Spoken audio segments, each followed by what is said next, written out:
there is a chance that the comment calling you stupid online was written by a robot, and the person agreeing with it, also a robot, and the account defending you, possibly another robot. Congratulations, you may have emotional damage from a toaster. That is the internet now. AI can create fake people, fake comments, fake images, fake articles, and fake influencers, and somehow humans are still expected to know what is real. So today, we need to ask a very uncomfortable question. Is anyone online actually real anymore? Let's start with the first disturbing clue. According to the 2025 Imperva Bad Bot Report, automated bot traffic made up 51% of all web traffic in 2024.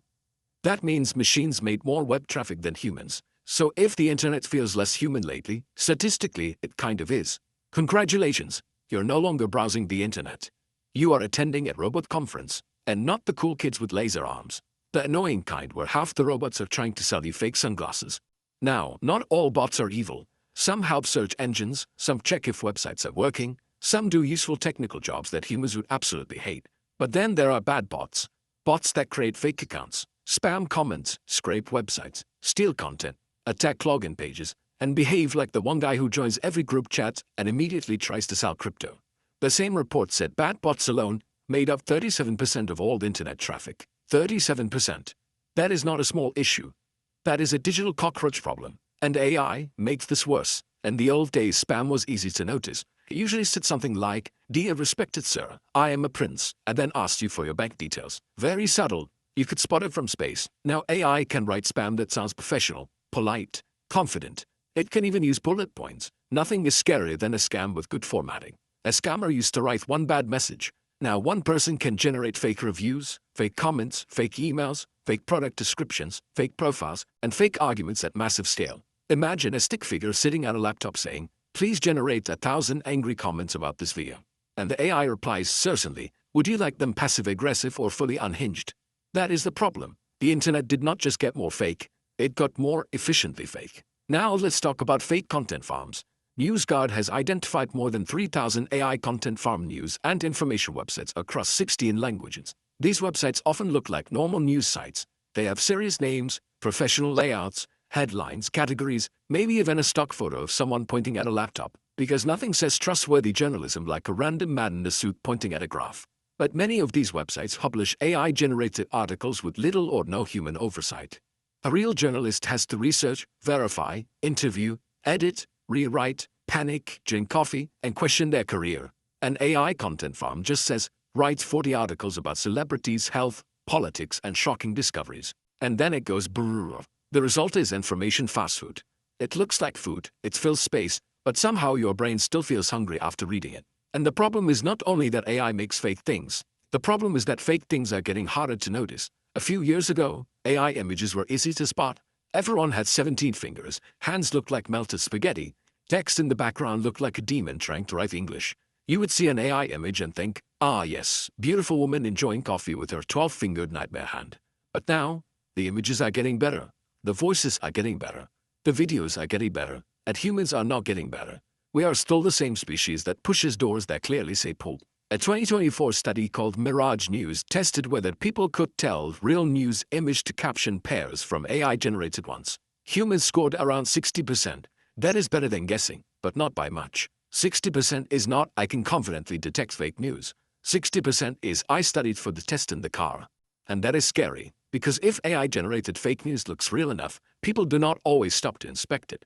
Your brain does not check every shadow, every finger, every reflection, every weird background detail. Your brain says looks close enough, and AI loves close enough. This is why the internet now feels slightly haunted. Not haunted by ghosts, haunted by almost humans. You know the feeling. A profile picture looks real, but a little too perfect. A comment sounds human, but strangely empty. A product review says this item changed my life and I recommend it for all families. And you're like, who talks like that? Nobody has ever looked at a phone charger and said this changed my life. A real person says works fine, cable too short, 3 stars.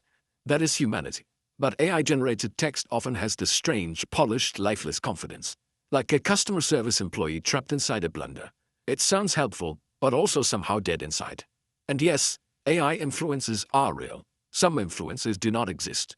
Not they use too many filters do not exist. Actually, do not exist. They're digital characters. They post pictures, get follows, promote products, make money, And some people follow them like normal celebrities. Imagine being jealous of someone's life for 6 months, then discovering they were generated by a computer that has never eaten breakfast. That is a new kind of pain. You're comparing your life to someone who does not have rent, acne, taxes, awkward childhood photos, or relatives asking when they're gonna get married. No wonder they look relaxed. They're not living a perfect life. They're not living at all. And here's where the internet becomes truly strange. AI is not just creating content. AI is also reading content, then summarizing content, then writing content, then turning content into videos. Then bots comment on these videos, then other bots reply, then real humans jump into the argument. Then AI summarizes the argument. Then someone makes another video about the argument. Then I make a stick figure video about the argument. At some point the internet stops looking like humans talking to humans, and starts looking like machines passing notes to other machines. While humans occasionally walk in and get emotionally damaged, imagine two bots arguing in a comment section. One says, "This video is terrible."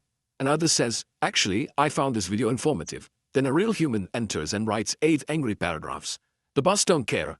They have no feelings. They have no lunch break. They do not even know what a paragraph is emotionally supposed to cost. But the human is now mad for the next 3 hours.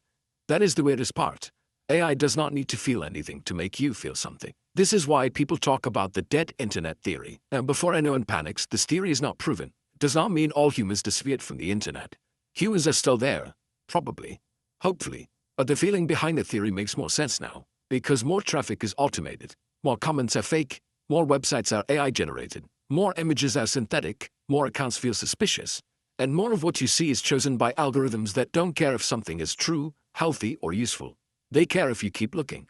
The algorithm is basically a waiter who only serves whatever keeps you in the restaurant longer, even if it's just a plate of anxiety with extra sauce. You open your phone for 1 minute, the algorithm says, "Would you like a small snack?" Then 3 hours later you're watching a video called "Man Explains Why Pigeons Are Government Drones While Eating Cereal." And somehow it has 2 million views. Then we get to AI companions. This part is funny, but also slightly terrifying. Pew found that 64% of US teens report using AI chatbots. Pew also found that 12% of teens have used chatbots for emotional support or advice. Common Sense Media found that 72% of teens have used AI companions at least once. And about 1 in these 3 teens who have used AI companions said conversations with them were as satisfying or more satisfying than conversations with real-life friends. That is a wild sentence. Imagine explaining that to someone in 2005. One day teenagers will ask robots for emotional support. They would say, "That sounds like a sad science fiction movie." And he would say, "No, it is an app with subscription options." But honestly, humans are easy to emotionally attach to things. We name our cars. We apologize to tables when we bump into them. Some people say thank you to ChatGPT. So of course, people can get attached to software that says, "I understand you," even if it does not actually understand. It is just very good at sounding like it does. And that is where things get uncomfortable. Because if a chatbot always replies instantly, always seems patient, always says the right thing, and never tells you it's busy, then real humans start looking inconvenient. Real friends forget to reply. Real friends have problems. Real friends sometimes say, "Sorry, I fell asleep." AI does not sleep. AI says, "I'm always here for you," which sounds comforting.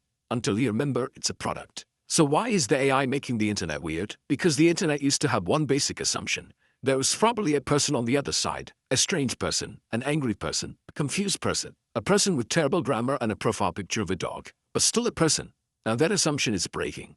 Every image comes with a question. Was this real? Every comment comes with a question. Did a person write this? Every article comes with a question. Was this researched or generated by a machine that has never seen sunlight? Every influencer comes with a question. Do you exist? Or are you just a very attractive spreadsheet?